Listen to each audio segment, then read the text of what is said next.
오늘 이 추석 당일에 신실하게 이 자리를 지키시고 또한 온라인으로 함께 예배하시는 여러분들에게 하나님의 큰 은혜가 함께 하실 줄로 믿습니다. 이 마가복음은 1장부터 9장까지 보통 전반부로 분류를 합니다. 그리고 10장부터 16장까지 이 마지막 장까지를 후반부로 이야기를 하죠. 후반부에서는 이 고난받으시는 종 우리 예수님의 구원 사역을 주로 다루게 됩니다. 오늘 본문은 후반부의 그 시작점이 되겠죠.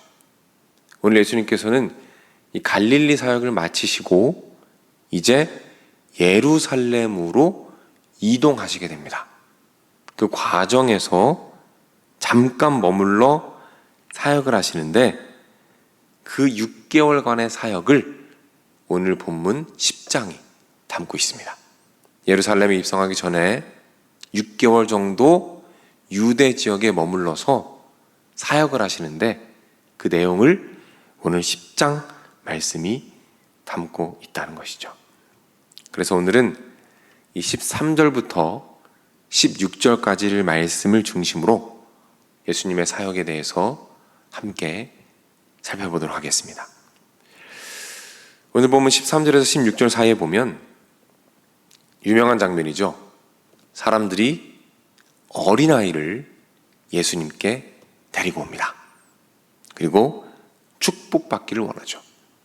그 당시에 유대 문화의 관습을 보면 위대한 랍비에게 어린아이를 데려와서 축복받는 것은 아주 일반적인 문화적 습관이었습니다.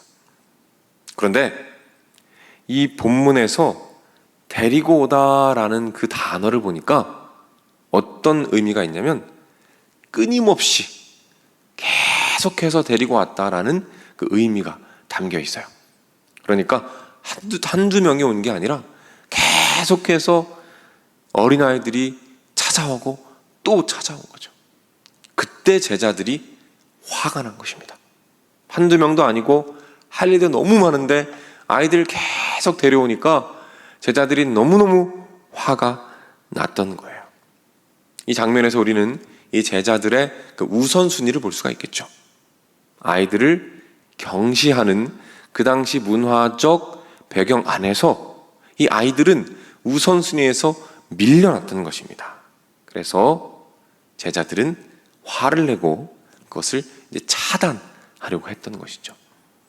그때 예수님은 어떻게 하십니까? 제자들을 꾸짖으시죠. 14절 말씀입니다.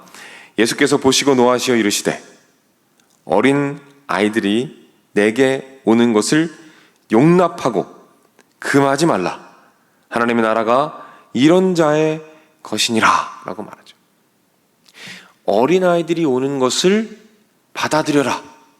막지 말아라. 어제 했던 말씀과 연결이 되죠. 받아들이시고 품으시는 예수님. 어린아이들을 받아들여라 라고 말씀하시고 거기에 더해서 뭐라고 말씀하십니까? 천국이 하나님의 나라가 이런 자들의 것이다 라고 명확하게 말씀을 하십니다. 그 당시 아이들에 대한 인권이 굉장히 낮은 상황에서 이 제자들은 아마 충격을 받았을 것입니다. 아이들의 미숙함, 아이들의 인내하지 못함, 아이들의 단순함, 무계획성, 이 모든 것들만 바라보던 제자들에게 굉장히 충격적이었을 거라는 것이죠. 자, 그렇다면 하나님의 나라가 이런 자의 것이다 라고 말할 때 이런 자는 어떤 자입니까? 어떤 자이기에 예수님께서 어린아이들을 말씀하셨을까요? 그것은 마태복음 18장 4절입니다. 제가 읽어드리죠. 그러므로 누구든지 이 어린아이와 같이 자기를 낮추는 사람은 천국에서 큰 자니라 라고 말해요. 예수님께서 말씀하시는 어린아이와 같은 자들은 어떤 자들입니까? 자신을 낮추는 겸손한 자라고 말씀이 증거한다는 것이죠. 무슨 얘기일까요? 예수님께서 기뻐하시는 아이들의 모습은 무엇입니까? 바로 이 낮아지는 겸손함이라는 것입니다. 어떤 의미입니까? 자기가 할 수 없다는 걸 알아요. 그리고 어떻게 하죠? 어른들을 철저하게 의지합니다. 이 절대적 의존성이 바로 아이들의 모습이라는 것이죠. 철저하게 의존하는 절대적 의존성을 예수님께서 기뻐하셨다는 것입니다. 내가 나의 구원을 이루는 것이 아니라 하나님의 철저한 주권에 의해서 절대적인 의존성 안에서 하나님의 은혜로만 되어졌습니다라고 고백할 수 있는 그 아이들의 내면에 있는 겸손함, 의지, 이것에 대해서 우리 예수님께서 기뻐하셨다는 것입니다. 사랑하는 여러분, 이 전도를 하다 보면 제일 어려운 분들이 있어요. 어떤 분들인지 아십니까? 인생을 정말 바르게 살아오신 분들이에요. 교회 안 다니는데 너무너무 바르게 도덕적으로 윤리적으로 잘 살아오신 분들은 정말로 전도하기가 힘듭니다. 왜 그럴까요? 나는 예수님 없이도 충분히 잘 살아왔다. 나는 그 누구도 의지할 필요가 없다라는 그 마음 때문에 그렇게도 복음이 들어가기 힘든 것들을 바라보게 됩니다. 사랑하는 여러분, 여기에 모이신 분들은 다 이 예수님이 기뻐하시는 어린아이와 같은 마음을 가지신 분들로 믿습니다. 이 명절에도 불구하고 이렇게 나와서 주님을 붙잡고 기도하는 여러분들은 정말 예수님이 기뻐하시는 그 마음을 가진 분들이십니다. 또한 온라인으로 함께 하시는 분들 또한 그런 겸손한 마음을 가지신 줄로 믿습니다. 특별히 이 절대 의존성은 기도로 표현이 됩니다. 기도할 때 우리는 우리 스스로 알 수가 있어요. 내가 하나님을 의지하고 있구나. 나의 힘으로 할 수 없고 온전히 주님의 능력으로만 가능하구나라는 그 내적인 결단과 영성이 기도라는 행위로 주로 나타납니다. 그런 의미에서 여러분들께 참 감사를 드립니다. 여러분을 통해서 하나님께서 일하실 거예요. 겸손하게 하나님만 의지하는 그 절대적 의존성 안에서 이 새벽 부르짖고 간구하는 모든 것들이 하나님의 뜻 안에서 이루어지게 될 줄로 믿으시기를 바랍니다. 그 능력으로 말미암아 여러분뿐만 아니라 오늘 함께 만나는 그 가족들에게도, 함께하는 그 친지들에게도 여러분의 선한 영성이 흘러가기를 주님의 이름으로 축복합니다. 기도하겠습니다. 하나님 아버지, 오늘 말씀을 통해서 어린아이와 같은 그 마음과 영성과 신앙을 기다리시며 찾으시는 예수님의 마음을 보게 하시니 감사를 드립니다.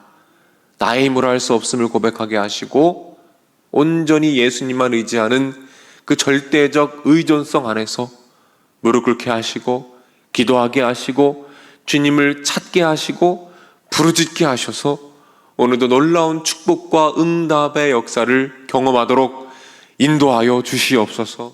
하나님, 많은 기도의 제목들이 있습니다. 모두들 명절로 인하여 분주하고 바쁜 가운데 이렇게 주님과의 시간을 사모하며 예배로 기도로 나아가오니 주님께서 기억하시고 놀라운 은혜로 함께하여 주시옵소서. 마음의 소원을 이루어 주옵소서. 간구에 응답하여 주옵소서. 가장 좋은 것으로, 가장 선한 것으로 채워주시고 갚아주시고 함께하시고 인도하여 주시옵소서. 하나님, 추석을 맞이합니다. 하나님께서 이 명절을 복되게 하여 주옵소서. 특별히 올 한 해 지금까지 지켜주신 은혜에 감사를 드리게 하시고 주신 열매에 축복을 누리게 하시며, 혹시라도 이 추석에 마음 아픈 일들을 경험하는 분들이 계시다면 하나님 찾아와 주셔서 위로하여 주시고, 이 추석으로 인하여 하나님의 능력과 은혜로 인하여 모든 문제들, 관계의 문제들, 어려운 문제들이 해결되어지는 놀라운 은혜의 시간이 되도록 인도하여 주옵소서. 하나님, 이 추석이 더 외로운 분들이 계십니다. 소외된 자들, 가난한 자들, 어려운 자들, 아픈 자들, 오히려 이 추석이 더 외롭고 마음이 아픕니다. 그들을 찾아가 주시고 위로해 주셔서 홀로 있을 때에 우리 주님 성령으로 임하셔서 외롭지 않게 하시고 주님과의 깊은 만남 가운데 풍성한 은혜를 누릴 수 있도록 주님께서 인도하여 주시옵소서. 육신이 연약한 자들 주님 치료하여 주시고 마음의 질병으로 고통받는 자들 주님 일으켜 세워 주시어서 주님의 함께 하심을 누리도록 인도하시고 함께하여 주시옵소서. 먼 곳에 있는 우리 성도님들 주님 붙잡아 주시고 은혜 더하여 주시며 먼 길을 이동하는 모든 거리와 과정과 운전하는 순간순간마다 주님의 함께 하심이 있게 하셔서 안전하게 하시고 아무런 사고도 없도록 주님께서 인도하시고 함께하여 주시옵소서. 드려진 예물들이 있습니다. 그 예물 위에 주님의 은혜와 축복과 사랑이 충만하게 임하도록 인도하여 주시옵소서. 모든 말씀 예수님의 이름으로 기도드립니다. 아멘. 우리 주기도